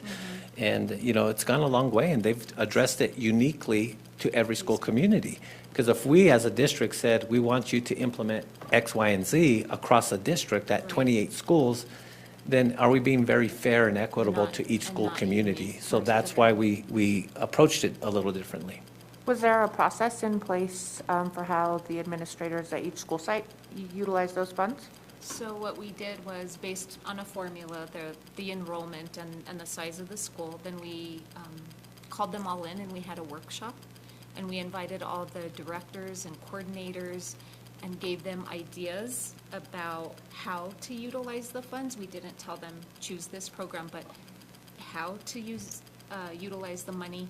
And then from there, Ryan Cooper, who's amazing, kind of helped us keep track of how each school site was spending their funds and giving us updates. And then, of course, they had their supervisors, Morano and Casals and Hagley, to help them, I have a question, can I spend my money on this? But some were utilizing it for outdoor learning spaces. Other schools decided, like, we need more books at our school, or tutoring or bringing in different programs. So I would love to be able to show you how the school sites utilize their funds. And I think it goes back to what we're mentioning. We're just, as a district, not you guys, but us as leadership, doing a poor job of marketing, campaigning, really getting that message out there to our community, what we're doing well.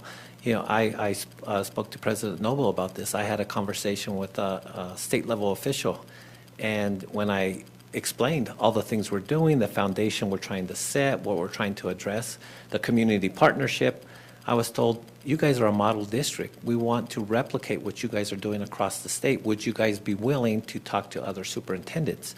And of course we will. But, again, when we're going back to doing it, we need to do it in a very strategic way and getting that message out there. And then going back to what you had mentioned, board member, is that when you're talking about PD, the one thing we heard from teachers is we want PD built into our work day, not outside. And that's been something discussed at the state, all right? Dr. Gonzalez built it into their school day. And so we already have it at the elementary level when they have early release, and we'll see how many teachers listen to this, but we're working on that, and I think we've agreed with NEA Santa Fe to provide that same opportunity for secondary teachers now. So there will be an early release, but the back end of that early release day will be for professional development, collaboration, PLC work, still meeting and exceeding the state minimum for instructional minutes or hours.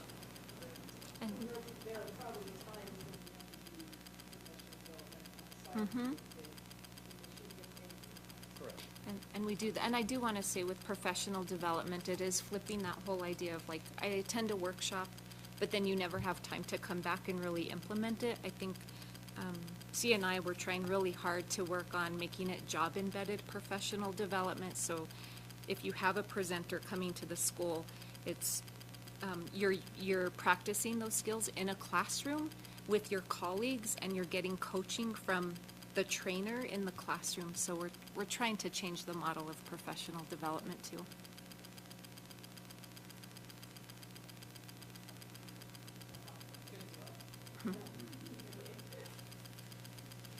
So we kind of gave you a background of some of the things we're doing, some ideas, again, President Noble, if you guys want to share ideas with me, with President Noble on some of the priorities, that way we can kind of start to fit it into the budget for that overview as we move forward.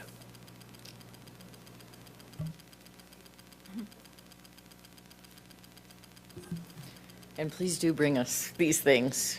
We, and we can work on, and, I would say, we do have board members willing to be ambassadors, communicators, whatever, it's a good role for the board to be out there sort of as an extension of marketing and talking about it, because we're good at it. Exactly. All right.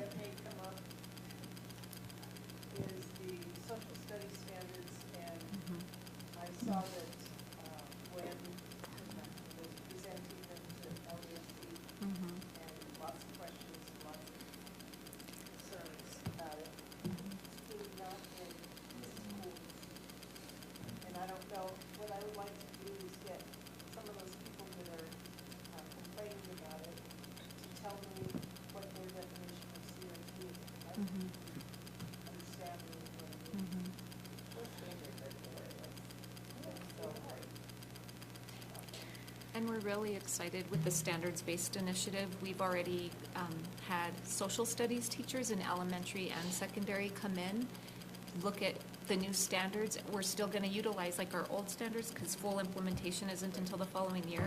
But we're looking at some of those high leverage standards in social studies that are new and plugging them in and pacing them this next school year, just as a way to slowly Kind of bridge bring that them back, implementation or bring them gap. And we did have a staff member, our social studies coordinator, part of the review committee. So, we did have some input, and we did have somebody on the inside working with PED on those social studies standards. And so she would come back and report to us, and so we would have timely updates, and so we felt very comfortable with them as well.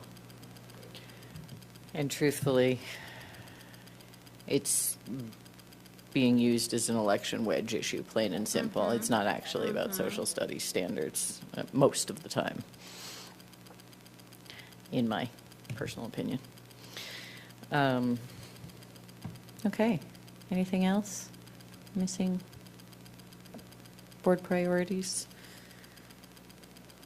It's really wonderful to see how connected it all is, actually, in terms of what we need to do. Well, and even the progress that's been made in the last 6 months since we had a retreat. Noting which things have been implemented and are already underway. Yes, can we make a board priority for staff to have some time off and rest this summer? Everybody needs it. All right, anything on advanced planning? We've sort of talked about it already. We got a lot of May meetings.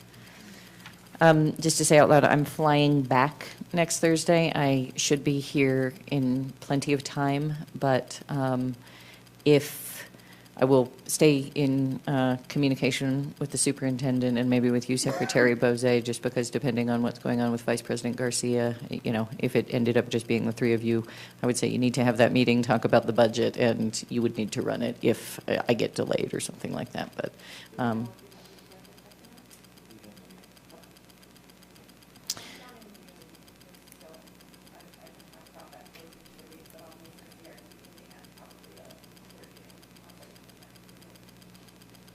you can. You could, I mean, it worked. Could you hear? You never responded to my text. You could hear everything at the last meeting?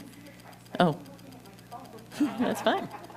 You were listening so intently. Well, I had to, like, I had my phone on speaker, and then I realized every time I talked that you all definitely hear. Yep. It's a little hard to hear some of the audit presentation, Okay. Oh, yeah. but everything, I can hear everything you all were saying. And we did research last week, it was last week, that you can participate virtually or by phone so long as it's infrequent. That's the key term. I don't plan on traveling frequently. I will be missing the audit committee and the next, board meeting, the 19th. I am gone from the 12th to the